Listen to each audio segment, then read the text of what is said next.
Morning guys.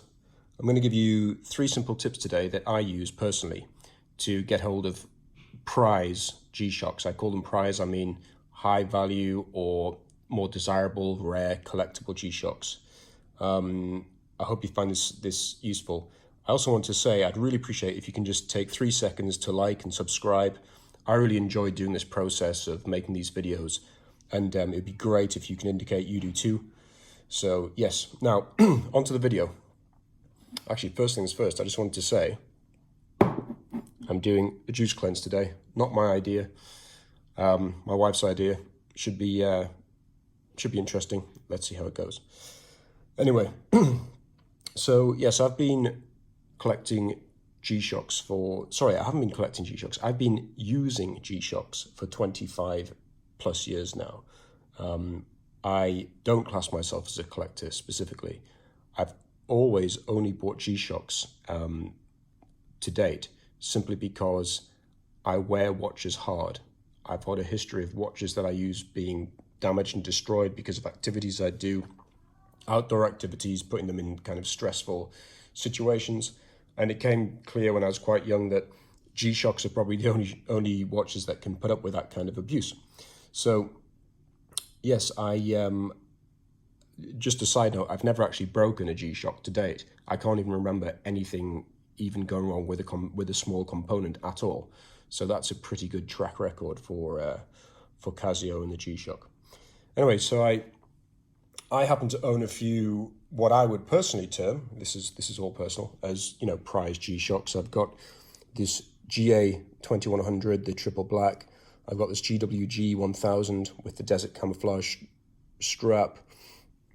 I've got this metal square here, and just this week I've got hold of this GW94001BDR, which is the triple black Rangeman with the resin strap.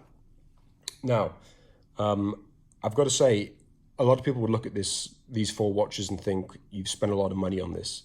You've spent, maybe over $1,000 just on this Mudmaster alone. That's not true. I spent about 350 to 400 US dollars on this. I spent 99 US dollars on this GA 2100. I spent about 200 pounds, 217 pounds actually, I know that precisely, on this watch here, the Rangeman. And you might be asking how that is, because if you look at the value of these watches right now online, the GA 2100, you'll be looking at probably 300 pounds plus. So that's gone up maybe triple value in the short time it's been available. And you can't buy it in retail anymore, as far as I can tell. It's only, secondhand retailers. This, I've only personally seen it for sale recently on eBay and Amazon in the region of about $3,000. This already is going up in price, as far as I can tell. I haven't seen it for under about $300, maybe a little bit less, maybe $280. So how have I achieved this collection in inverted commas, without spending too much money? So these are the 3 tips that I give to achieve that. Now, the tip 1, it sounds cliched, but what you've got to do, what I always do, is make sure I don't buy a watch unless I really, really love its design and know it's going to serve me a specific purpose. I would never jump on a product just because it's rare or may be rare in the future or may increase in value. There's never a guarantee that that's going to happen with any watch, really. And therefore you don't want to own something that you end up either not wearing or not using, or at worst even resenting because you wasted money on it. So all of these watches are, for me, wonderful bits of kit. I find them highly practical.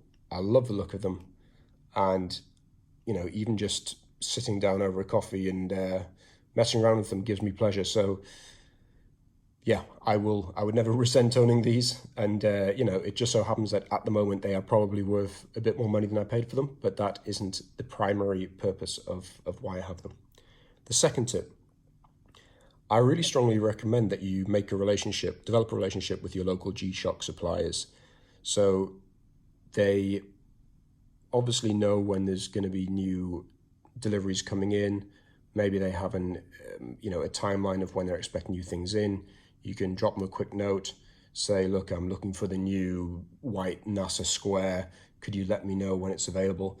And chances are they'll help you out if you've got a good relationship with them, and they'll just, they'll drop you an email back or something and say, look, we're expecting this in next week.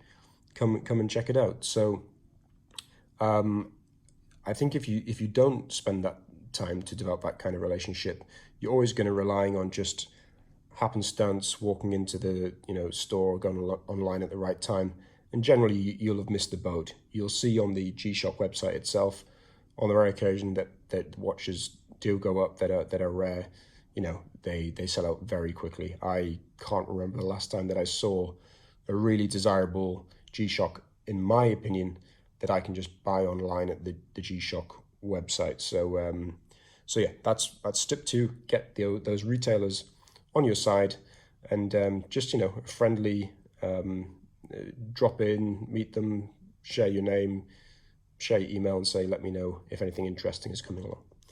Tip three, and this is the really the unexpected one, I guess. This is the one which has given me the most results, I would say, and that is shop physically when you go traveling. What I mean by that is, I think demand for GShocks and different models seems to be different in different geographies. So it was probably about 8 months ago I was in Prague, and I walked into a pretty impressive shop actually, which supplies GShocks, brand new. And I was amazed at the selection that was available there of older watches, such as Frogmans and things, which I actually didn't think I'd be able to get hold of at all. And I think it was just because in Prague, maybe this is just a hypothesis, but maybe they're just not as popular, therefore they don't get taken off the shelves so quickly. Another really good example is the GShock GA2100, this triple black. So I was in Bangkok and I went into a pretty well-renowned GShock store, completely randomly, unplanned, just walked in. I was there with the family and saw it, walked in, and the watch was sat there, on the in the display, completely nonchalantly. I walked up and I said, wow, I wasn't expecting to see one of these in the flesh. It had only recently come out at the time, and I took it there and then. I was really impressed that I was really happy to see that it hadn't just been taken straight off the shelves like it would have done probably in somewhere like London. So what's the underlying theme of those last 2 points, those last 2 tips, is that when you buy, when you're after GShocks which are in demand or desirable, I highly recommend that you try and get hold of them at retail price. If you think you're going to wait and try and pick something up cheap online, yes, that might pay off, but I think more likely you'll find that if it's a really desirable rare model, it's not going to do anything but go up in price. That seems to be the trend that I've noticed over the past, particularly 2-3 years, as GShocks become more mainstream and more fashionable. And yeah, my recommendation is do what I have done 100% of my purchases, which is buy retail, try and get into the shop physically if you can. Make sure you know what you're getting is good, is the real deal and brand new, and yeah, hopefully that will serve you well. I understand when people have something in their mind that they want a specific watch which is more expensive, and they'll pay above market rate or above retail for it. It's these things happen. I've got my eye on another Rangeman actually, which is a really great color combination. It's virtually impossible to get hold of. And I think if I really want it, I'm going to have to part with the best part of maybe £1,500. We'll see. But, you know, obviously it would have been much better if I was able at the time to have just bought it when it was released, which I guess was about 5-6 years ago. Got it for maybe $300, and I wasn't now thinking about spending an extra $700 on it. So I hope you find that useful. Just some little practical tips, and yeah, see you soon.